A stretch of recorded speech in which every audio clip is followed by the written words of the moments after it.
Hello YouTube ఛానల్లో చూస్తున్న మిత్రులకి పేరు పేరున జై భీమ్. ఇవాళ మీ ముందు రాజ్యాంగానికి సంబంధించిన విషయాలను మాట్లాడుకుందాం. ఇటీవలి కాలంలో తెలంగాణ రాష్ట్ర ముఖ్యమంత్రి గారు రాజ్యాంగాన్ని మార్చాలి అని పత్రికా సమావేశంలో మాట్లాడిన విషయం చుట్టూ చాలా చర్చ జరుగుతున్నది. ప్రజా సంఘాలు, దళిత సంఘాలు, రాజకీయ పార్టీలు, మేధావులు, మీడియా, విద్యార్థులు అన్ని మూలల నుంచి ఈ రాజ్యాంగానికి సంబంధించిన చర్చనే నడుస్తూ ఉన్నది. ముఖ్యమంత్రి గారు ఈ మాటను ఎందుకు చెప్పారో, రాజ్యాంగాన్ని మార్చాలి అనే అభిప్రాయాన్ని ఎందుకు వ్యక్తం చేశారో కానీ దానికి ముందు వెనక విషయాలని ఏమి మాట్లాడకుండా ఏకవాక్య విషయంగా ఆయన చెప్పి ఉన్నారు. ఆ తర్వాత మంత్రులు, ఎమ్మెల్యేలు, ఎంపీలు, ఎమ్మెల్సీలు ముఖ్యమంత్రి గారి వాదనని, వారి మాటని సమర్థించడానికి చాలా రకాల ప్రయత్నాలు చేశారు, చేస్తూ ఉన్నారు.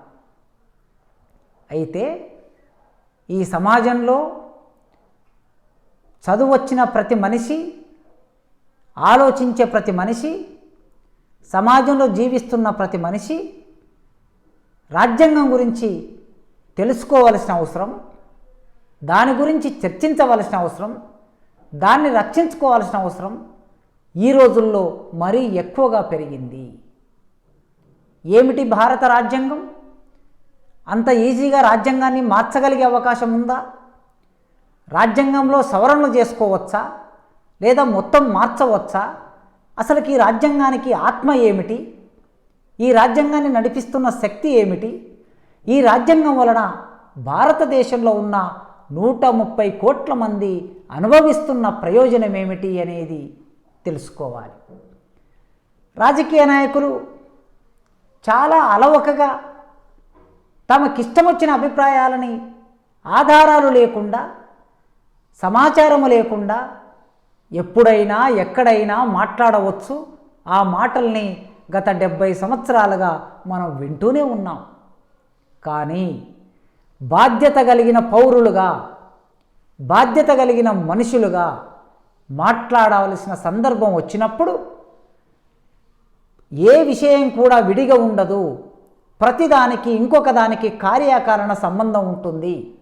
ఆ కార్యకారణ సంబంధంలో భారతదేశ రాజ్యాంగం నిర్మాణం కావడానికి ఆర్థిక, రాజకీయ, సామాజిక, సాంస్కృతిక చరిత్ర ఉన్నది. ఈ చరిత్ర తెలవకుండా అభిప్రాయాలను వ్యక్తం చేయటం అనేది కొందరికి సాధ్యమవుతుందేమో కానీ అది సమాజం గురించి, సమాజ బాగు గురించి, సమాజం ముందడుగు వేయాలనుకునే వారి ఇలా మాట్లాడటం అనేది సాధ్యం కాదు. అందుకే భారత రాజ్యాంగం గురించి ఒక్కసారి మనం ఆలోచించాలంటే అంబేద్కర్ గురించి ఆలోచించాలి. అంబేద్కర్ లేకుండా భారత రాజ్యాంగాన్ని ఊహించలేవు. రాజ్యాంగ పరిషత్తు లేకుండా భారత రాజ్యాంగాన్ని ఊహించలేవు. డ్రాఫ్టింగ్ కమిటీ లేకుండా భారత రాజ్యాంగాన్ని మనం ఏమాత్రం ఈనాటి స్థితిలో చూసే పరిస్థితి లేదు. అందుకే భారత రాజ్యాంగం గురించి తెలుసుకోవాలంటే కనీసం 1927 నుంచి మనం మొదలు కావాలి. డాక్టర్ అంబేద్కర్ తన జీవితాన్ని అంతా ఈ రాజ్యాంగం కోసం, ఈ భారతదేశం కోసం, ప్రజాస్వామ్య నిర్మాణం కోసం అర్పించాడు. కన్నీళ్ళు, నెత్తురు, చెమట, మేధస్సు సర్వస్వం అర్పించాడు. మరి అట్లాంటి అంబేద్కర్ రాసిన రాజ్యాంగం గురించి మాట్లాడుకోవాలంటే సాహసం కావాలి, ధైర్యం కావాలి, జ్ఞానం కావాలి, అధ్యయనం కావాలి. ఇవన్నీ నేర్చుకొని, ఇవన్నీ పెంపొందించుకొని ఎదుటివారు చేసే వాదనని పూర్వపక్షం చేయాలంటే కేవలం నినాదాలతో పూర్వపక్షం చేయలేం. మనము సాధికారికమైన ఆధారాలతో అవతలి వారి వాదనని పూర్వపక్షం చేయవచ్చు. 1927లో భారతదేశానికి సైమన్ కమిషన్ వచ్చింది. సైమన్ కమిషన్ వచ్చినప్పుడు భారతదేశంలో ఉన్న వాళ్ళందరూ సైమన్ గో బ్యాక్ అన్నారు. మనందరికీ చరిత్ర చదువుకున్న వాళ్ళందరికీ తెలుసు. కాంగ్రెస్ వాళ్ళు సైమన్ గో బ్యాక్ అన్నారు, హిందూ మహాసభ వాళ్ళు సైమన్ గో బ్యాక్ అన్నారు, కమ్యూనిస్టులు సైమన్ గో బ్యాక్ అన్నారు, ఆనాటి విప్లవకారులు సైమన్ గో బ్యాక్ అన్నారు. కానీ వెల్కమ్ టు సైమన్ అన్న ఏకైక మనిషి భారతదేశంలో అంబేద్కర్ మాత్రమే. సైమన్కు నేను స్వాగతం పలుకుతున్నానన్నాడు. ఎందుకన్నాడు? ఆనాడు భారతదేశంలో ఇక్కడ 1919 నాటి చట్టాన్ని పరిశీలించడానికి, సమీక్షించడానికి సైమన్ అధ్యక్షతన ఒక కమిటీ ఏర్పడితే ఆ కమిటీ భారతదేశానికి వచ్చింది. అయితే ఆ కమిటీ తన లక్ష్యాలుగా పెట్టుకున్న అంశాల్లో భారతదేశంలో దళితుల పరిస్థితి ఏమిటి, వారి విద్యా స్థాయి ఏమిటి, ఉద్యోగాల్లో వాళ్ళ స్థానం ఏమిటి, అసలు మొత్తం బ్రిటిష్ ప్రభుత్వంలో దళితుల అల్పసంఖ్యాక వర్గాల భాగస్వామ్యం ఏమిటి అనేది పరిశీలించడం అందులో ఒకానొక అంశం. అప్పుడు అంబేద్కర్ అనుకున్నాడు, భారతదేశంలో ఎందరో మహాత్ములు పుట్టారు, సంచరించారు, కానీ దళితులు ఊరికి అవతల అంటరాని మనుషులుగానే ఉన్నారు. కానీ మొట్టమొదటిసారి బ్రిటిష్ వాళ్ళు మా జీవితం గురించి ఆలోచించడానికి, మా జీవితం గురించి చర్చించడానికి ఒక కమిషన్ పేరు మీద అందులో ఒక అంశంగా ఉంది గనక నా బాధను చెప్పుకోవడానికి కోట్లాది మంది, 6 కోట్ల మంది నా అంటరాని ప్రజల బాధ చెప్పుకోవడానికి ఇదొక సందర్భం అని వెల్కమ్ టు సైమన్ అని అన్నాడు. అయితే ఎంత దౌర్భాగ్యం, భారతదేశంలో అంబేద్కర్ వెల్కమ్ టు సైమన్ అని అన్నందుకు ఆనాడు భారతదేశంలో ఉన్న మీడియా మొత్తం అంబేద్కర్ బ్రిటిష్ వాళ్ళ ఏజెంటు అని రాశారు. ఆనాటి కాంగ్రెస్, హిందూ మహాసభ, కమ్యూనిస్టులు అందరూ అంబేద్కర్ బ్రిటిష్ వాళ్ళకి అనుకూలంగా వ్యవహరిస్తున్నాడు అని రాశారు. చిట్ట చివరికి అంబేద్కర్ ఆనాడు బాంబేలో లా కాలేజీలో ఒక ప్రొఫెసర్ పాఠం చెప్పడానికి క్లాస్ రూమ్లోకి పోతే క్లాసులో ఉన్న విద్యార్థులందరూ అంబేద్కర్ క్లాసును బైకాట్ చేసి, నువ్వు బ్రిటిష్ వాళ్ళకి ఏజెంటు గనక నీ క్లాస్ మేము వినటం లేదు, మేమందరం సైమన్ గో బ్యాక్ అంటే నీ ఒక్కడివి వెల్కమ్ టు సైమన్ అంటున్నావంటే దాని అర్థం బ్రిటిష్ సామ్రాజ్యవాదులకి ఏజెంటుగా ఉన్నావని చెప్పి ఆయనను నిందించి క్లాసును బైకాట్ చేసి బయటికి వెళ్ళిపోయారు. బయటికి వెళ్ళిన విద్యార్థులు గోడల మీద రాతలు రాశారు అంబేద్కర్కు వ్యతిరేకంగా, వాల్ పోస్టర్లు వేశారు అంబేద్కర్ను నిందిస్తూ. అయినా అంబేద్కర్ చెక్కు చెదరకుండా, మనోస్థైర్యం దెబ్బతినకుండా, తాను ఏ అభిప్రాయంతో అయితే వెల్కమ్ టు సైమన్ అన్నాడో ఆ అభిప్రాయాన్ని నిర్దిష్టంగా సైమన్ ముందు పెట్టాడు. ఏమని పెట్టాడు? మిస్టర్ సైమన్, ఈ భారతదేశంలో 6 కోట్ల మంది దళితులకి గుడిలోకి ప్రవేశం లేదు, బడిలోకి ప్రవేశం లేదు, మంచినీటి బావిలో నీళ్లు తీసుకునే అవకాశం లేదు, రోడ్ల మీద సంచరించే పరిస్థితి లేదు, మనుషులుగానే గుర్తించే అవకాశం లేదు. అట్లాంటి స్థితిలో మా ప్రజల కోసం మీరేం చేస్తారు? మా ప్రజల గురించి నిర్దిష్టమైన అభిప్రాయాలు మీ ముందు పెడుతున్నాను నేను అని అడిగాడు. ఈ దేశంలో మా దళితులు ప్రత్యేకంగా 2 ఓట్లు కలిగి ఉన్నట్లయితే ఈ 2 ఓట్లతో మా దళితుల ప్రతినిధుల్ని మేమే ఎన్నుకునే ఒక అవకాశం మాకు లభిస్తుంది కనుక ప్రత్యేకమైన ఎలక్టోరేట్ మాకు ఉండాలి అని ఆనాడు సైమన్ ముందు ఒక ప్రతిపాదన పెట్టాడు. చదువుకోవడానికి రిజర్వేషన్లు కావాలని 2వ ప్రతిపాదన పెట్టాడు. బ్రిటిష్ ప్రభుత్వంలో ఉద్యోగాలు చేసుకోవడానికి మాకు అవకాశం లేదు, ఇప్పటి వరకు పాఠాలు బోధించే స్థాయిలో ఉన్న వాళ్ళందరూ ఒక వర్గం వాళ్ళు మాత్రమే పాఠాలు బోధిస్తున్నారు, మాకెక్కడ అక్కడ ప్రవేశం లేదు కనుక మాకు అన్యాయం జరుగుతున్నది, బ్రిటిష్ ప్రభుత్వంలో ఉద్యోగం చేసే అవకాశం కావాలి, దానికి మాకు రిజర్వేషన్లు కావాలి, రాజకీయాల్లో రిజర్వేషన్లు కావాలి అని సైమన్ ముందు డిమాండ్ పెట్టాడు, ఆలోచించాడు, చర్చించాడు, ఒక ప్రతిపాదన ఆయన ముందు ఉంచాడు.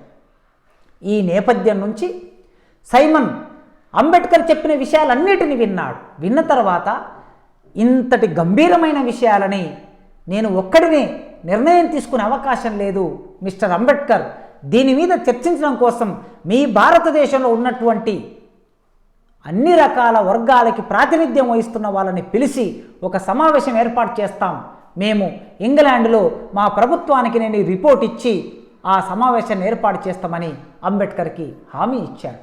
ఆ హామీ నేపథ్యంలో 1930లో ఆనాడు మొదటి రౌండ్ టేబుల్ సమావేశం జరిగింది.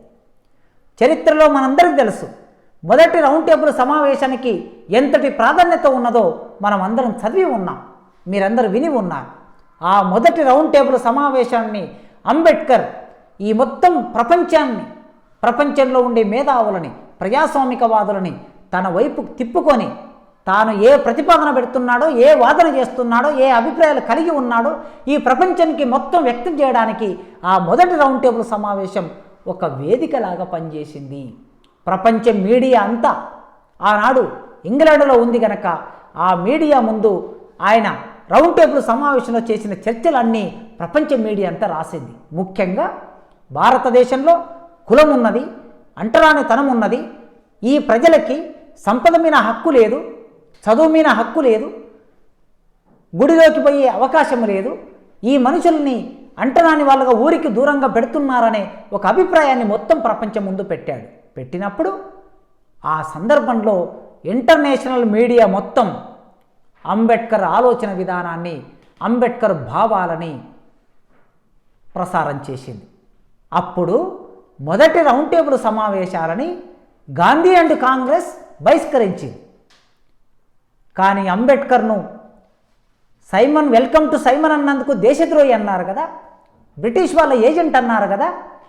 కానీ ఆ సమావేశాల్లో అంబేద్కర్ మాట్లాడుతూ ఏమన్నాడో తెలుసా? నేను భారతదేశ ప్రతినిధిగా వచ్చాను మీతో మాట్లాడడం కోసం. ఈ భారతదేశాన్ని మీరు 170 సంవత్సరాలకు పైగా పరిపాలించారు. మీ పరిపాలన వలన మా దేశంలో మా ప్రజలకి ఒరిగింది ఏమీ లేదు, మా ప్రజలకు అన్యాయం జరిగింది. కనుక వెంటనే మా దేశ ప్రజలకి రాజకీయ అధికారం ఇస్తూ మీరు ఈ దేశాన్ని వదిలిపెట్టి వెళ్ళండి అని పిలిపించాడు. అప్పుడు బ్రిటిష్ వాళ్ళు ఆశ్చర్యపోయారు, భారతదేశంలో ఉన్నటువంటి చాలామంది ఆశ్చర్యపోయారు. ఆయన దేశభక్తిని చూసి బ్రిటిష్ వాళ్ళని వెంటనే ఈ దేశం వదిలిపెట్టి వెళ్ళండి అని ఒక పిలుపునిచ్చాడంటే అంత ధైర్యం, అంత సాహసం అంబేద్కర్కు ఉన్నదనే విషయం ప్రపంచం అంతా గమనించింది. రెండవది, నేను భారతీయ ప్రతినిధిగా, భారతీయుడిగా వచ్చాను, దానితో పాటు నా జాతి ప్రజల, నా అల్పసంఖ్యాక వర్గాల, నా ప్రజల ప్రతినిధిగా ఇక్కడికి వచ్చాను, వాళ్ళ గురించి మాట్లాడడం అనేది నా బాధ్యత అని అంబేద్కర్ మాట్లాడాడు. మొదటి రౌండ్ టేబుల్ సమావేశం చాలా గంభీరంగా చర్చ నడిచింది, చాలా విషయాలు చర్చకొచ్చాయి. అప్పుడు మీడియా మొత్తం అంబేద్కర్ గురించి కోడై కూస్తూ ఉంటే, అంబేద్కర్ గురించి ఆలోచిస్తుంటే, అంబేద్కర్ గురించి తాటికాయంత అక్షరాలతో బ్యానర్ పెట్టి రాస్తూ ఉంటే, భారతదేశంలో ఉన్నటువంటి గాంధీ అండ్ కాంగ్రెస్ వాళ్ళు ఆలోచించి భారతదేశానికి ప్రతినిధిని అయితే నేను కావాలి కానీ అంబేద్కర్ భారతదేశానికి ప్రతినిధిని ఎట్లా అవుతాడు అనే ఒక ఆలోచన గాంధీ అండ్ కాంగ్రెస్కి వచ్చింది. అప్పుడు రెండో రౌండ్ టేబుల్ సమావేశానికి గాంధీ వెళ్ళారు, సరోజినీ నాయుడు వెళ్ళారు, మదన్ మోహన్ మాలవ్య వెళ్ళారు. వెళ్ళినప్పుడు గాంధీ గారు చర్చ చేస్తూ, మీరు దళితులకి వారిని క్రైస్తవ మతంలో కలిసినా మాకు అభ్యంతరం లేదు, వారు ఇస్లాం మతంలో కలిసినా మాకు అభ్యంతరం లేదు, కానీ వారికి ప్రత్యేక ఎలక్టోరల్ ఇస్తానంటే మేము ఎట్టి పరిస్థితుల్లో అంగీకరించం, వారికి రిజర్వేషన్లు ఇస్తామంటే మేము ఎట్టి పరిస్థితుల్లో అంగీకరించం, హిందూ మతంలో వాళ్ళ అంతర్భాగం, మీరు హిందూ మతం నుంచి వాళ్ళని విడదీసే ప్రయత్నం చేస్తున్నారు, కుట్ర చేస్తున్నారు అని చెప్పేసి గాంధీ బ్రిటిష్ వాళ్ళ మీద దాడి చేశాడు. అప్పుడు అంబేద్కర్ అన్నాడు, గాంధీ గారు మీరు స్వాతంత్రం కోసం ఆలోచించి ఉంటే, స్వాతంత్రం కోసం మాట్లాడి ఉంటే, వెంటనే బ్రిటిష్ వాళ్ళని దేశాన్ని వదిలిపెట్టి వెళ్ళమని పిలిపించి ఉంటే నేను మీతో పాటు పోరాటానికి సిద్ధమై ఉండేవాడిని. కానీ లేక నా జాతి ప్రజలకి, నా వర్గ ప్రజలకి ఈ బ్రిటిష్ ప్రభుత్వం వాళ్ళు రిజర్వేషన్లు ఇస్తామంటే ఆ రిజర్వేషన్లను అడ్డుకోవడానికి మీరు ఇంగ్లాండ్ రెండో రౌండ్ టేబుల్ సమావేశానికి వచ్చారే, ఇదేనా అల్పసంఖ్యాక వర్గాల ప్రజల పట్ల, డిప్రెస్డ్ క్లాస్ ప్రజల పట్ల మీకున్నటువంటి అభిప్రాయం ఇదేనా అని అంబేద్కర్ ఆనాడు గాంధీని నిలదీశాడు. ఈ మొత్తం చర్చ జరిగిన తర్వాత ఇటు గాంధీ అభిప్రాయాలు, అంబేద్కర్ అభిప్రాయాలు తీసుకున్నటువంటి బ్రిటిష్ ప్రభుత్వం రామ్సే మెక్డొనాల్డ్ అధ్యక్షతన జరిగిన ఆ సమావేశంలో ఆయన 1930ల తర్వాత రౌండ్ టేబుల్ సమావేశాల తర్వాత దళితులకి అంబేద్కర్ ఏ డిమాండ్ అయితే పెట్టాడో, ఏ కోరిక అయితే కోరాడో ప్రత్యేక ఎలక్టోరల్ను ఇస్తూ ఒక నిర్ణయం తీసుకున్నారు. కమ్యూనల్ అవార్డు ఇచ్చారు. రిజర్వేషన్లు ఇస్తూ ఒక రెండో నిర్ణయం తీసుకున్నారు. ఈ నిర్ణయాలని వ్యతిరేకిస్తూ బ్రిటిష్ ప్రభుత్వం దళితులని హిందూ మతం నుంచి విడదీస్తుందని చెప్పి గాంధీ గారు ఎరవాడ జైల్లో, పూనా ఎరవాడ జైల్లో నిరాహార దీక్ష మొదలుపెట్టాడు. దళితుల కోసం వచ్చినటువంటి హక్కులని అడ్డుకోవడానికి, ఆ హక్కులని నిలుపుదల చేయడం కోసం గాంధీ గారు నిరాహార దీక్ష మొదలు పెడితే అప్పుడు దేశమంతా అంబేద్కర్ మీద దాడి చేసింది. అంబేద్కర్ బ్రిటిష్ వాళ్ళతో ఏకమై బ్రిటిష్ వాళ్ళతో ఒప్పందం చేసుకొని గాంధీని చంపడానికి కుట్ర చేశాడని చెప్పేసి అంబేద్కర్ మీద మీడియా మేధావులు సభలు సమావేశాలు పెట్టి తీవ్రంగా దూషించడం మొదలుపెట్టారు. ఆయన కారు మీద దాడి చేశారు, రాళ్లతో దాడి చేశారు, టమాటాలతో కోడిగుడ్లతో దాడి చేశారు. అయినా అంబేద్కర్ ఎక్కడ కూడా వెన్ను చూపకుండా, వెనుకంజ వేయకుండా గాంధీ ప్రాణమా నా ప్రజల ప్రయోజనమా, గాంధీ ప్రాణమా నా ప్రజల రిజర్వేషన్లు అని అన్నప్పుడు నా ప్రజలకు దక్కవలసిన రిజర్వేషన్లు, నా హక్కులు సాధించుకోవడమే నాకు ఏకైక లక్ష్యము. గాంధీ ప్రాణం పోతుంది అని అనుకున్నా సరే నా ప్రజల ప్రయోజనాలని పనంగా పెట్టి గాంధీ ప్రాణాన్ని రక్షించడం కోసం నేను సిద్ధంగా లేను అని అంబేద్కర్ ప్రకటించాడు. అప్పుడు గాంధీ గారు చర్చలకు వచ్చి కొన్ని మినహాయింపులతో ఆనాడు రిజర్వేషన్లు ఇచ్చినప్పుడు ప్రత్యేక ఎలక్టోరల్ అనే అభిప్రాయాన్ని బ్రిటిష్ ప్రభుత్వం ఇచ్చినటువంటి ఆ హక్కును గాంధీ గారు అడ్డుకొని ప్రత్యేక ఎలక్టోరల్ కాదు, దళితుల కోసం ప్రత్యేక నియోజకవర్గాలు ఇస్తాము అనే ఒక నిర్ణయానికి వచ్చి వాళ్ళు ఆనాడు ఒప్పందం చేసుకున్నారు. ఆ ఒప్పందాన్ని పూనా ఒప్పందం అంటాం. ఇట్లా 1927 నుంచి మొదలుపెట్టి 1935 వరకు జరిగిన డిబేట్స్ అన్నీ కలిపి 1935లో భారత ప్రభుత్వ చట్టం అనేది ఒక చట్టం వచ్చింది. ఈ భారత ప్రభుత్వ చట్టమే ఒక రకంగా మినీ కాన్స్టిట్యూషన్ అంటాం, దీన్ని చిన్న రాజ్యాంగం అంటాం. ఈ చిన్న రాజ్యాంగం మొత్తం భారతదేశాన్ని పరిపాలించడానికి కావలసిన ఒక ప్రాతిపాదికని రూపొందించింది. అంటే దీని అర్థం అంబేద్కర్ కృషి వలన, అంబేద్కర్ పోరాటం వలన, ఆనాడు జరిగిన అనేక ప్రజాస్వామిక ఉద్యమాల వలన, ప్రజాస్వామిక వాదుల వాదన పటిమ వలన 1935 భారత ప్రభుత్వ చట్టం వచ్చింది. ఆ భారత ప్రభుత్వ చట్టం వచ్చిన తర్వాత అతి కొద్ది కాలానికే రెండో ప్రపంచ యుద్ధం వచ్చింది. ఈ రెండో ప్రపంచ యుద్ధంలో మొత్తం బ్రిటిష్ ప్రభుత్వం అంతా రవి అస్తమించని బ్రిటిష్ సామ్రాజ్యం ఆ యుద్ధంలో నిమగ్నమైంది. నిమగ్నం కావటం మూలంగా అప్పటికే మొదటి ప్రపంచ యుద్ధంలో బ్రిటిష్ ప్రభుత్వం నాయకత్వం వహించి భాగం కావటం మూలంగా ఆర్థికంగా, రాజకీయంగా, సామాజికంగా అనేక నష్టాలకి గురై సైన్యాన్ని కోల్పోయి చాలా ఇబ్బందుల్లో ఉన్నటువంటి బ్రిటిష్ ప్రభుత్వం మళ్ళీ వెంటనే 1939లో రెండో ప్రపంచ యుద్ధాన్ని చవిచూడవలసిన పరిస్థితి ఏర్పడింది. ఆ రెండో ప్రపంచ యుద్ధ కాలంలో బ్రిటిష్ ప్రభుత్వం ఒక రకంగా ఆర్థికంగా చితికిపోయింది. తన రాజ్యాలని, తన వలసలని పరిపాలించే పరిస్థితి లేకుండా పోయింది. అట్లాంటి సమయంలో సరిగ్గా 1942లో క్విట్ ఇండియా మూమెంట్ అనే ఒకదాన్ని మనం చూస్తాం. బ్రిటిష్ వాళ్ళు వెంటనే భారతదేశాన్ని వదిలి వెళ్ళిపోవాలనే ఒక నిర్ణయాన్ని ఆనాటి జాతీయోద్యమ నాయకత్వం తీసుకున్నది. ఆ క్రమంలో బ్రిటిష్ వాళ్ళు భారతదేశాన్ని ఇక ఏమాత్రం పరిపాలించలేని పరిస్థితి ఉన్నప్పుడు 1940, 43, 44, 45 కాలంలోనే భారతీయులకి స్వాతంత్రం ఇవ్వాలని ఒక నిర్ణయానికి వచ్చారు. ఆ కాలంలోనే అక్కడ ప్రభుత్వం మారిపోయింది. బ్రిటన్లో ప్రభుత్వం మారిపోయి బ్రిటిష్ వాళ్ళకు ఒక ఆలోచన వచ్చింది. ఏమిటి ఈ ఆలోచన అంటే, మనం భారతీయులకి స్వాతంత్రం ఇవ్వాలి, అయితే స్వాతంత్రం ఇచ్చే కన్నా ముందు తమను తాము పరిపాలించుకోవటం ఎలా అనే ఒక అవగాహనని భారతీయులకి కల్పించాలి. కల్పించడం కోసం ఒక రాజ్యాంగాన్ని రాయాలి. ఒక రాజ్యాంగం రాయడం కోసం ఒక రాజ్యాంగ పరిషత్తును రూపొందించాలి అని ఆనాడు బ్రిటిష్ వాళ్ళు ఆలోచించి రాజ్యాంగ పరిషత్తును ఏర్పాటు చేశారు.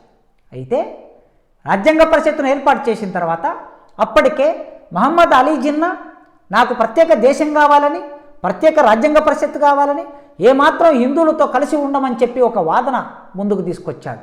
కాంగ్రెస్ మహమ్మద్ అలీ జిన్నా వాదనని పట్టించుకోకుండా ఆ వాదన గురించి దాన్ని పక్కన పెట్టి ఒకే రాజ్యాంగ పరిషత్ ఉండాలి అనే ఆలోచనతో ముందుకెళ్ళింది. అప్పుడు బ్రిటిష్ వాళ్ళకి ఇది ఒక పెద్ద తలనొప్పిగా మారి జిన్నా అభిప్రాయాలని జిన్నాని కన్విన్స్ చేయలేక చాలా సమస్యలు ముందుకొచ్చినప్పుడు చిట్ట చివరికి ఆనాడు 1946లో రాజ్యాంగ పరిషత్ ఏర్పడింది.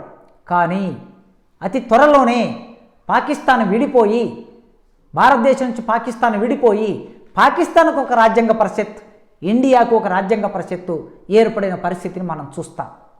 అయితే ఈ మధ్య కాలంలో జరిగిన విషయం మీకు చాలా స్పష్టంగా తెలియవలసిన అవసరం ఉన్నది. ఏమిటి అంటే, రాజ్యాంగ పరిషత్తులోకి సభ్యుల ఎంపిక అనేది జరిగింది.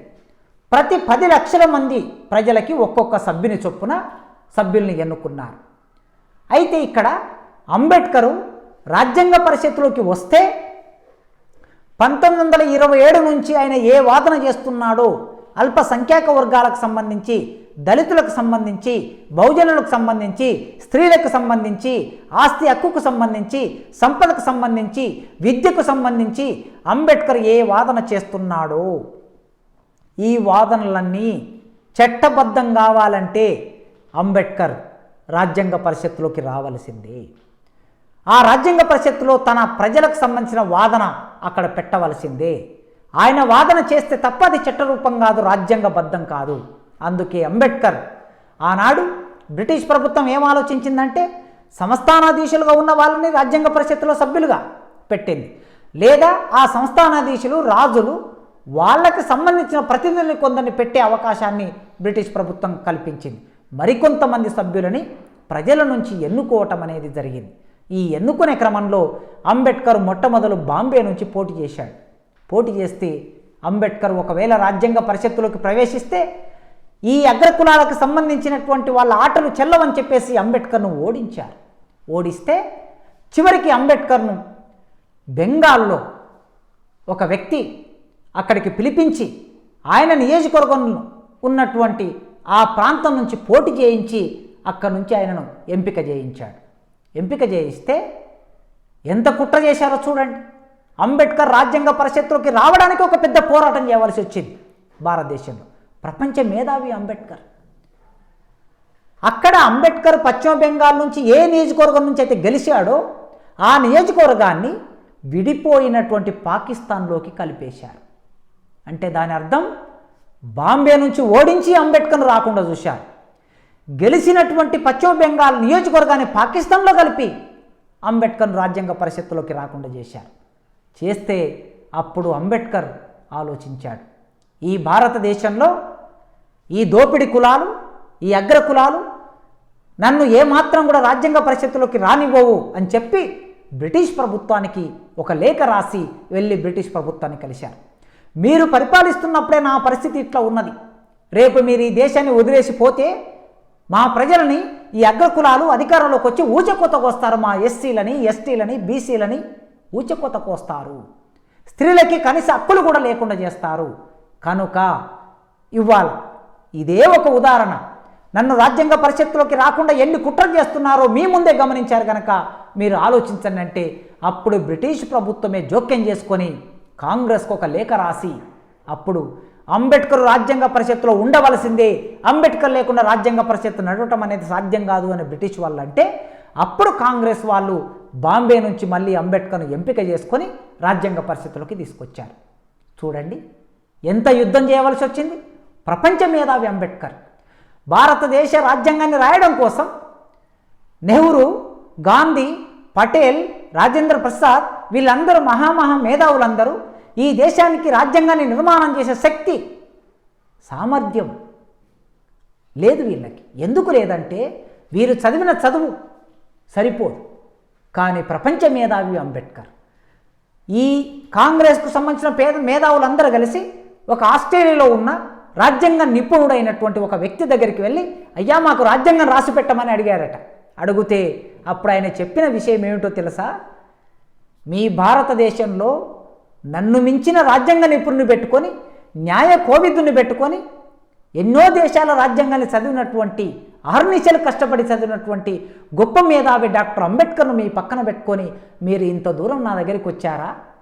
మీ దేశ నిర్దిష్ట పరిస్థితులకి అనుకూలమైన రాజ్యాంగాన్ని నిర్మాణం చేయగలిగిన వ్యక్తి మీ దేశంలోనే ఉన్నాడు కనుక మీరు వెళ్ళి ఆయనతో మాట్లాడినంటే అప్పుడు రాజ్యాంగ పరిస్థితుల్లోకి ఆయనను ఎంపిక చేసుకొని డ్రాఫ్టింగ్ కమిటీ అనే దాన్ని ఒకదాన్ని ఏర్పాటు చేసుకొని ఆ డ్రాఫ్టింగ్ కమిటీకి అంబేద్కర్ను చైర్మన్గా పెట్టారు. అక్కడి నుంచి రాజ్యాంగ రచన అనేది మొదలైంది. మిత్రులారా, రాజ్యాంగ పరిషత్తు 2 సంవత్సరాల 11 నెలల 18 రోజులు అనేక చర్చలు, వందలాది సమావేశాలు, వందలాది చర్చలు. ప్రతి చర్చలో అంబేద్కర్ తన అభిప్రాయాలని నిర్దిష్టంగా ఎన్నో పుస్తకాలు చదివి అప్పటికే తాను సంపాదించిన జ్ఞానాన్ని ఆధారం చేసుకొని మళ్ళీ అధ్యయనం చేసి నోట్స్ రాసుకొని ఒక్కొక్క విషయం మీద సుదీర్ఘమైన చర్చ చేసి ఆ రాజ్యాంగ పరిషత్తులో ఉన్నటువంటి 293 మందికి పైగా సభ్యులందరినీ కన్విన్స్ చేసి భారతదేశ రాజ్యాంగాన్ని రాశాడు. ఈ రాజ్యాంగం రాస్తున్నప్పుడు ఆయన ఏమన్నాడంటే, ఆయన మాత్రమే కాదు, ఆనాడు నెహ్రూ, సర్దార్ పటేల్, బాబు రాజేంద్ర ప్రసాద్ వీళ్ళందరూ కూడా చేసిన ఆలోచన ఏమిటంటే, భారతదేశ రాజ్యాంగం ఇక్కడ కొద్దిమంది మేధావులను కలిసి మనం కూర్చొని మాట్లాడుకుంటున్నాం, చర్చ చేస్తున్నాం, న్యాయకోవిధులుగా ఉన్నటువంటి వాళ్ళు తమ అభిప్రాయాలను వ్యక్తం చేస్తున్నారు. కానీ ఇంత మాత్రమే కాదు, భారతదేశ రాజ్యాంగం గొప్ప రాజ్యాంగ రూపొందాలంటే ఇక్కడ ఉన్నటువంటి కోట్లాది మంది ప్రజల అభిప్రాయాలని మన రాజ్యాంగ పరిషత్తులో ఉన్న సభ్యులందరూ ప్రతిబింబించాలి, వారి ఆలోచనలకి రాజ్యాంగం ప్రతిబింబంగా ఉండాలి అని ఆనాడు నెహ్రూ చాలా గంభీరమైన ఉపన్యాసాలను ఇస్తూ ఆ రోజు ఏమన్నారంటే, భారతదేశ రాజ్యాంగానికి ఆత్మ ఏమిటి అంటే, ఈ దేశంలో సామాజిక అసమానత్వం ఉన్నది, ఆర్థిక అసమానత్వం ఉన్నది, రాజకీయ అసమానత్వం ఉన్నది, నిచ్చెన మెట్ల కుల వ్యవస్థ ఉన్నది. ఇదంతా రూపుమాపాలంటే ఈ రాజ్యాంగం ఒక ఆయుధంగా పనిచేయాలి. ఈ దేశంలో సామాజిక విప్లవం తీసుకురావడానికి రాజ్యాంగం అనేది మనందరి చేతుల్లో వెలుగులాగా ఉండాలి అని వాళ్ళందరూ ఆశించారు, వాళ్ళందరూ చర్చ చేశారు. ఇంత చర్చ చేసి రాసినటువంటి రాజ్యాంగంలో కార్యనిర్వాహక శాఖ, శాసన నిర్మాణ శాఖ, న్యాయశాఖ, ఈ 3 ప్రధానమైనటువంటి అంగాలు. ఈ 3 అంగాల్లో ఏముంటాయి? గ్రామ సర్పంచ్ నుంచి మొదలు పెడితే రాష్ట్రపతి వరకు ఎవరెవరిని ఎట్లా ఎన్నిక చేసుకోవాలి అనే విషయాన్ని ఈ రాజ్యాంగంలో జాగ్రత్తగా రాశారు. అమెరికా రాజ్యాంగాన్ని చదివారు, ఇంగ్లాండ్ రాజ్యాంగాన్ని చదివారు, స్వీడన్ రాజ్యాంగాన్ని చదివారు, ఆస్ట్రేలియా రాజ్యాంగాన్ని చదివారు, ఫ్రెంచ్ రాజ్యాంగాన్ని, దేశంలో ఆనాడు ప్రముఖమైనటువంటి ప్రజాస్వామికమైన దేశాలుగా చెప్పబడిన ప్రముఖ దేశాల రాజ్యాంగాలన్నిటిని చదివారు. చదివి ఇక్కడ పార్లమెంటరీ వ్యవస్థ నిర్మాణం కావాలి అని ఆలోచించారు. ఈ పార్లమెంటరీ వ్యవస్థ నిర్మాణం కావడానికి ప్రధానమైన ఆయుపట్టు ఏమిటంటే రాజ్యాంగమే. మిత్రులారా, రాజకీయ నాయకులందరూ ఎవరికి తోచినట్లు వాళ్ళు, ఒక మత ప్రవక్త చెప్తూ ఉంటాడు, ఒక మత సంస్థ నాయకుడు చెప్తూ ఉంటాడు, ఈ రాజ్యాంగం ఈ దేశానికి పనికిరాదు, ఈ రాజ్యాంగాన్ని మార్చేసేయాలని. ఒక కేంద్ర మంత్రి మాట్లాడుతుంటాడు, ఒక ఎంపీ మాట్లాడుతుంటాడు, ఎవరికి ఇష్టం వచ్చిన మాటలు వాళ్ళు మాట్లాడుతూ ఉంటారు. మరి వీళ్ళు, ఈ ఎంపీలు, ఈ ఎమ్మెల్యేలు, ఈ మంత్రులు, ఈ ముఖ్యమంత్రులు, ఈ ప్రధానమంత్రులు ఈ రాజ్యాంగం మీద ప్రమాణం చేసి అధికారంలోకి వచ్చినటువంటి వాళ్ళు. ఈ రాజ్యాంగం లేకపోతే వీళ్ళు లేరే, ఈ రాజ్యాంగం లేకపోతే పార్లమెంటు లేదే, ఈ రాజ్యాంగం లేకపోతే ప్రజాస్వామ్యం లేదే, ఈ రాజ్యాంగం లేకపోతే వయోజన ఓటు హక్కు లేదే, ఈ రాజ్యాంగం లేకపోతే హక్కులు లేవే. మరి అట్లాంటి రాజ్యాంగం గురించి చాలా అలవకగా ఏది పడితే అది మాట్లాడే పరిస్థితి భారతదేశంలో ఎందుకు కలిగిందో ప్రజలారా మీరు ఆలోచించండి. ఆలోచించి జాగ్రత్తగా నిర్ణయం తీసుకోండి, ఎందుకు ఇట్లా మాట్లాడుతున్నారు అనేది. ఆనాడు వాళ్ళు అంత సుదీర్ఘమైన చర్చలు చేసి భారతదేశ రాజ్యాంగానికి ప్రజాస్వామ్యం, హక్కులు ఆత్మ వంటివి అన్నారు. ఈ ప్రజాస్వామ్యం ఆత్మ వంటిదంటే ఈ ప్రజాస్వామ్యం అనే పునాది మీద ఈ దేశ పునాదులు, పార్లమెంటరీ పునాదులు నిర్మాణమయ్యాయి. అందుకే ఒక గ్రామ సర్పంచ్, ఒక వార్డు మెంబర్ ఎంపిక నుంచి మొదలు పెడితే రాష్ట్రపతి ఎంపిక వరకు రాజ్యాంగం ఎట్లా ఎంపిక చేసుకోవాలనో చాలా పద్ధతి ప్రకారం చెప్పి ఉన్నది. ఒక ఐఏఎస్ పరీక్ష ఎట్లా పెట్టాలి, ఇంటర్వ్యూలు ఎట్లా పెట్టాలి, ఎట్లా ఎంపిక చేయాలి, వాళ్ళకి సర్వీస్ రూల్స్ ఏమి ఉండాలి, వాళ్ళ విధులు ఏంటి, వాళ్ళ హక్కులు ఏంటి, వాళ్ళ ధర్మాలేంటి, సమాజానికి వాళ్ళు ఎట్లా సేవ చేయాలనో సివిల్ సర్వీస్ అనే అంశాన్ని యూనియన్ పబ్లిక్ సర్వీస్ కమిషన్ ఒక చాప్టర్ పెట్టి ఆ చాప్టర్లో రాశారు. అదేవిధంగా వివిధ రాష్ట్రాల్లో ఒక గ్రూప్ 1 ఆఫీసర్ ఎట్లా ఎంపిక కావాలి, గ్రూప్ 2 ఆఫీసర్ ఎట్లా ఎంపిక కావాలి, ఆ సర్వీస్ కమిషన్లకి చైర్మన్లని సభ్యుల్ని ఎట్లా పెట్టాలనే విషయాన్ని కూడా రాజ్యాంగంలో శాస్త్రబద్ధంగా రాశారు. అదేవిధంగా భారతదేశంలో చట్టం ఎట్లా ఉండాలి, కోర్టు ఎట్లా ఉండాలి, సుప్రీంకోర్టు, హైకోర్టు ప్రధాన న్యాయమూర్తులు ఎట్లా ఉండాలి, జడ్జీలు ఎట్లా ఉండాలి, ఆ న్యాయ వ్యవస్థ ఎట్లా కొనసాగాలి, తీర్పులు ఎట్లా ఉండాలి, ఇట్లాంటి అన్ని విషయాలని న్యాయ వ్యవస్థలో రూపొందించారు. రాజ్యాంగమే ఈ విషయాలన్నిటిని చెప్పింది. రాజ్యాంగం చెప్పిన దాన్ని ఆధారం చేసుకొని మన కోర్టులో ఉన్న న్యాయమూర్తులందరూ తీర్పులు ఇస్తూ ఉన్నారు. ఇంత మాత్రమేనా? చట్టము, రాజకీయ వ్యవస్థ ఈ రెండింటి గురించి మాత్రమే రాజ్యాంగం చెప్పిందా? ఈ రెండు మాత్రమే కాదు. ఈ సమాజంలో కులం ఉన్నది, ఈ సమాజంలో మతం ఉన్నది, ఈ సమాజంలో ఆర్థిక అసమానతలు ఉన్నాయి, ఈ సమాజంలో వర్గ వైరుధ్యాలు ఉన్నాయి, ఈ సమాజంలో భిన్నమైన భాషలు ఉన్నాయి, ఈ సమాజంలో భిన్నమైన సంస్కృతులు ఉన్నాయి, భిన్నమైన ప్రాంతాల ఆచార వ్యవహారాలు, తిండి, కట్టు, బొట్టు, ఇంత భిన్నత్వం ఉన్నది కనుక భారతదేశం ఎన్నడూ కూడా ఒకేలాగా ముద్దలాగా లేదు అన్నారు వాళ్ళు. ఈ భారతదేశంలో భిన్నత్వం, ఏకత్వంలో భిన్నత్వం ఉన్నది.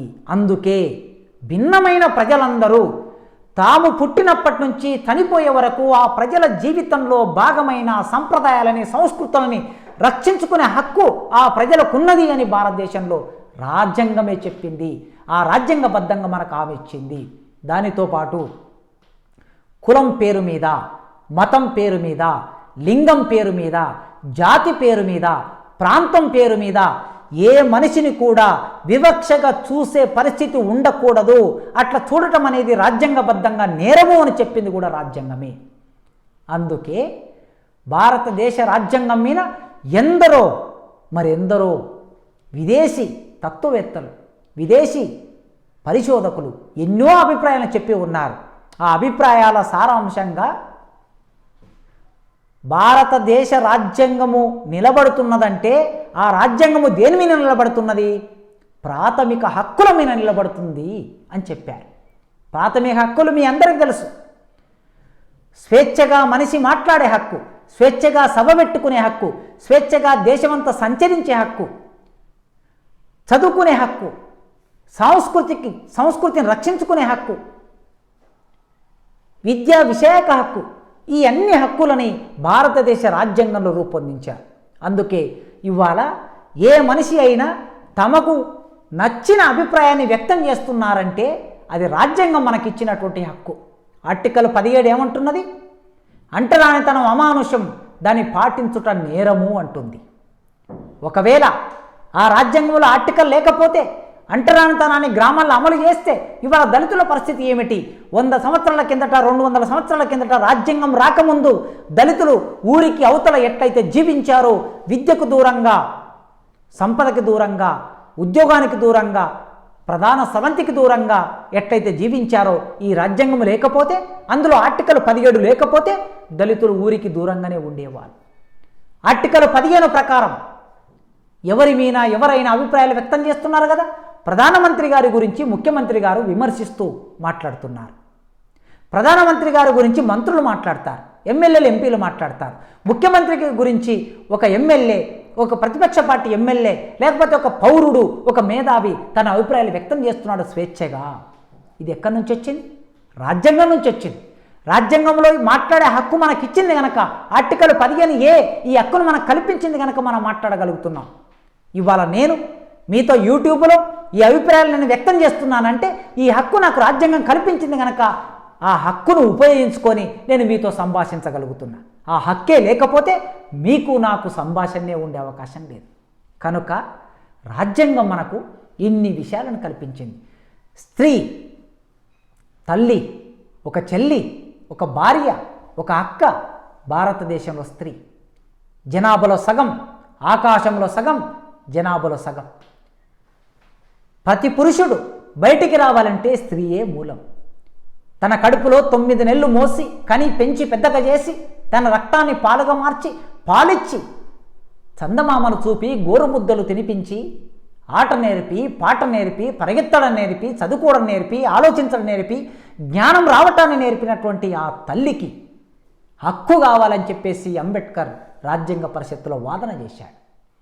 ఆ స్త్రీకి ఈ దేశంలో ఎవరు కూడా భర్త చనిపోతే సతీసహగమనం అనే ఒక దుర్మార్గమైన చట్టం భారతదేశంలో ఉంది ఆనాడు. ఆ చట్టాన్ని తీసి పక్కన పెట్టింది భారత రాజ్యాంగం. సతీ సహగమనం ఉండకూడదు. భర్త చచ్చిపోతే భర్తతో పాటు భార్యను చంపడం అనేది ఇది అనాగరిక చర్య, ఆటవిక చర్య అని చెప్పేసి దాన్ని నిషేధించేది. వెట్టి చాకిరి, డబ్బులు లేకుండా కులాల పేరు మీద చాలామందిని, పేద ప్రజలని వెట్టి చాకిరి చేయించుకున్నారు భూస్వాములు, పెట్టుబడిదారులు, దొరలు, దోపిడిదారులు. ఆ వెట్టి చాకిరిని నిషేధించింది భారత రాజ్యాంగం. స్త్రీకి సంపదలో హక్కు ఉండాలి, ఆస్తిలో హక్కు ఉండాలి. ఒక ఇంటిలో పురుషుణ్ణి ఎంత సమానంగా చూస్తున్నామో స్త్రీని కూడా అంతే సమానంగా చూడాలి. స్త్రీకి చదువుకునే హక్కు ఉండాలి, ఉద్యోగం చేసే హక్కు ఉండాలి, రాజకీయాల్లోకి వచ్చే హక్కు ఉండాలని చెప్పినటువంటిది భారత రాజ్యాంగం. అంటే 50% మంది స్త్రీలకి హక్కును కల్పించింది భారత రాజ్యాంగం. ఇవాళ 2-3 సంవత్సరాల కిందట భారత పార్లమెంటు అగ్రకులాల్లో వెనుకబడినటువంటి వాళ్ళందరికీ రిజర్వేషన్లు ఇస్తాము, ఆర్థికంగా వెనుకబడిన వాళ్ళకి రిజర్వేషన్లు ఇస్తామని చెప్పేసి 10% రిజర్వేషన్లు కల్పించింది. దేని ఆధారంగా కల్పించింది? భారత రాజ్యాంగం ఉంది కనుక, రాజ్యాంగంలో అవకాశం ఉంది కనుక, వెనుకబడిన వాళ్ళకి రిజర్వేషన్లు కల్పించే ఒక హక్కును భారత రాజ్యాంగం ఇచ్చింది కనుక ప్రధానమంత్రి గారు పార్లమెంటులో ఆ చట్టాన్ని ప్రవేశపెట్టి పార్లమెంటు ఆమోదం తీసుకొని ఇవాళ అగ్రకులాల్లో ఉన్నటువంటి 10% మంది ప్రజలకి చదువుకోవడానికి, ఉద్యోగాలు చేయడానికి రిజర్వేషన్లు కల్పించింది. అది భారత రాజ్యాంగం వల్లనే సాధ్యమైంది. ఇన్ని హక్కులు కల్పించిన భారత రాజ్యాంగాన్ని అలవకగా మార్చేస్తారా, తీసేస్తారా, రద్దు చేస్తారా? అంటే ఏమిటి దీని అర్థం? మీరు రద్దు చేస్తామంటే, రద్దు చేయాలని మీరు అనుకుంటున్నారంటే మీ ఆలోచనలో ఏముందని అనుకోవాలి. మేము ప్రజలకి హక్కులు లేకుండా చేయడం, అంటరాని వాళ్ళని ఊరికి దూరంగా నెట్టడం, బహుజన కులాలకి రిజర్వేషన్లు లేకుండా చేయటం, అగ్రకులాల్లో ఆర్థికంగా వెనుకబడిన వాళ్ళకి రిజర్వేషన్లు లేకుండా చేయటం, మాట్లాడే హక్కు లేకుండా చేయటం, చదువుకునే హక్కు లేకుండా చేయటం, సంపదలో భాగస్వామ్యం లేకుండా చేయటం, గుడిలోకి పోయే హక్కు లేకుండా చేయటం, మళ్ళీ పాతకాలపు భావాలని, అభిప్రాయాలని ముందుకు తీసుకురావాలని ఆలోచిస్తున్నారా? నిజంగా అంబేద్కర్ ఏమన్నాడు? 1954లో రాజ్యసభలో మాట్లాడుతూ, కొద్దిమంది నా మిత్రులు నన్ను అంటున్నారు, ఈ రాజ్యాంగానికి నీవే నిర్మాతవు అని అంటున్నారు. అయితే దీన్ని నేను అంగీకరించడానికి సిద్ధంగా లేను. ఎందుకంటే 1950లో రాజ్యాంగం అమల్లోనికి వస్తే 4 సంవత్సరాలు అయింది. దాని అమలు తీరు సరిగ్గా లేదు.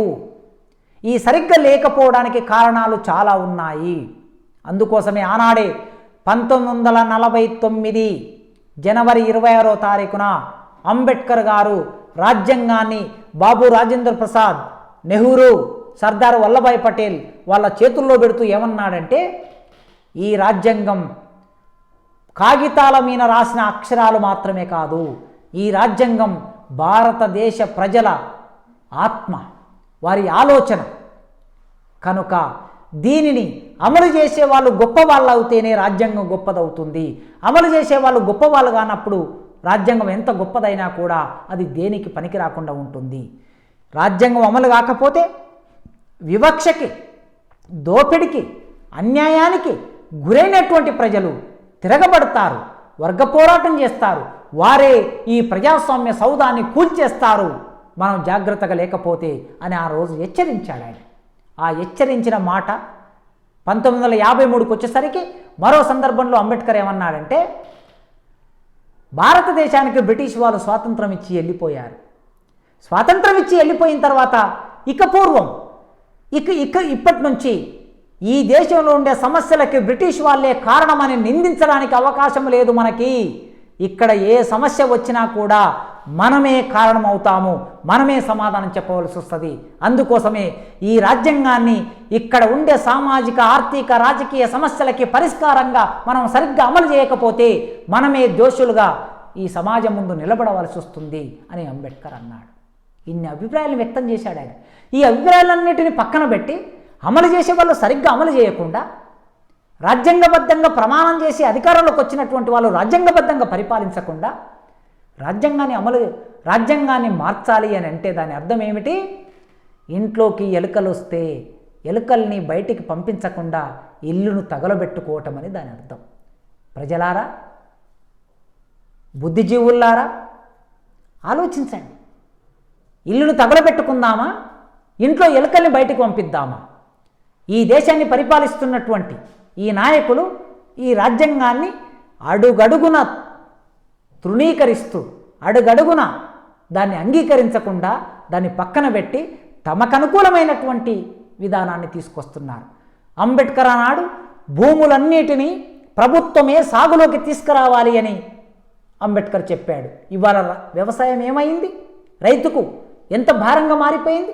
పరిశ్రమలన్నిటినీ ప్రభుత్వమే నడపాలన్నాడు, జాతీయం చేయాలన్నాడు అంబేద్కర్. ఇవాళ ఏం చేస్తున్నారు? ప్రభుత్వ రంగ పరిశ్రమలను కూడా, వ్యవస్థల్ని, సంస్థల్ని కూడా ప్రైవేటు వాళ్ళ చేతుల్లో కప్పజెప్తున్నారు ఈ దేశ ప్రధానమంత్రి గారు, ఈ దేశ ప్రభుత్వం. అంబేద్కర్ కోరుకున్న కోరికలు, అభిప్రాయాలు నెరవేర్చకుండా ఊకదంపుడు ఉపన్యాసాల్లో అంబేద్కర్ గొప్పతనం గురించి బయట చెప్పి అంబేద్కర్ వేసిన రాజ్యాంగాన్ని అడుగడుగున అమలు కాకుండా అడ్డుకుంటున్నటువంటి మీరు రాజ్యాంగాన్ని మారుస్తామంటారా? ఈ దేశానికి అది శ్రేయస్సు కాదు. ఆనాడు అంబేద్కర్ ఉన్న రోజుల్లో రాసిన రాజ్యాంగాన్నే మీరు సరిగ్గా అమలు చేయటం లేదంటే ఇప్పుడు మీరు కొత్త రాజ్యాంగం రాయటం మొదలు పెడితే ఈ దేశంలో ఉన్న ఎస్సీ, ఎస్టీ, బీసీ ప్రజలు, అగ్రకులాల్లోని పేదలు 80-85% మంది ప్రజలు ఉన్నారు.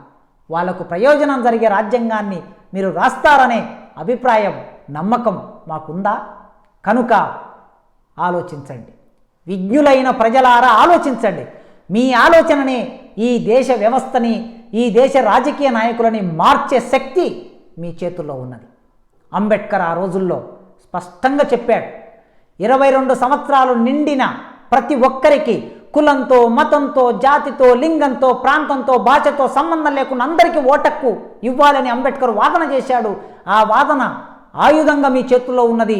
ఇట్లా మాట్లాడే రాజకీయ నాయకుల గురించి మీరు జాగరూకతతో ఆలోచించండి, చర్చించండి. భారత రాజ్యాంగం గురించి విస్తృతంగా ప్రజల్లోకి తీసుకెళ్ళండి. మన రాజ్యాంగాన్ని మనమే రక్షించుకోవాలి. ఇది మన రక్త మాంసాలతో నిర్మాణమైనటువంటి రాజ్యాంగం. అంబేద్కర్ రక్త మాంసాలతో నిర్మాణమైన రాజ్యాంగం, పోరాటాలతో నిర్మాణమైన రాజ్యాంగం. జాతీయోద్యమ నాయకత్వం ఎందరో తమ ప్రాణాలని పణంగబెట్టి నిర్మాణం చేసిన రాజ్యాంగం. అట్లాంటి రాజ్యాంగాన్ని కాపాడుకోవాల్సిన బాధ్యత భారతదేశ పౌరులుగా మనందరి మీద ఉన్నది.